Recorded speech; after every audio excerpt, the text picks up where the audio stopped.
அம்மாடி ரேக்கா, வானே. அண்ணன் நல்லா சாப்பிட்டு எத்தனை நாள் ஆச்சு தெரியுமாம்மா? நீ நினைச்ச நேரத்துக்குலாம் வருவ, நீ வர நேரத்துக்குலாம் நான் ஆக்கி கொட்டிட்டு இருக்கணுமா? கடங்காரனெல்லாம் சுத்தி வளைச்சிட்டான், கழுத்தை நெரிக்குது, செத்தரலாம் போல இருக்கு.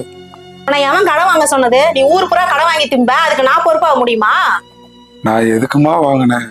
உன் கல்யாணத்துக்கு தாமா வாங்கினேன். அது உன் கடமை, அதுக்குன்னு நீ ஏன்ட்ட வந்து கேப்பியா? அந்த ஆளுக்கு தெரிஞ்சா என்னை வெட்டி பொலி போட்டுருமா. அவன் 1 ரூபா கொடுத்தாலும் டெய்லி என்கிட்ட கணக்கு கேட்கறான், நீ வந்து கொடுப்பியா? நாம என்னதான் கஷ்டப்பட்டாலும் பொண்ணுங்களை கல்யாணம் பண்ணி கொடுக்கறது வரைக்கும் தான். அதுக்கு மேல அண்ணனை மறந்துடுவீங்களா? நீங்களே பார்த்து ஏதாவது உதவி செஞ்சா உண்டு, இல்லைன்னா நாளைக்கு அண்ணன் என்ன நிலைமையில இருப்பான்னு தெரியாது. அண்ணே, நான் கொடுத்துருவேண்ணே. நான் கட்டணமும் சரியில்லை, நான் என்னென்ன பண்றது? அண்ணே, நீ பணம் கேட்டு வந்து அசிங்கப்படுறது என் மனசுக்கு ரொம்ப கஷ்டமா இருக்குதுண்ணே, என்ன மன்னிச்சிருண்ணே. நாம என்னதான் ஒரே வயிற்றுல பிறந்தாலும் இந்த பாலா போன பணம் நம்மளை பிரிக்குதே.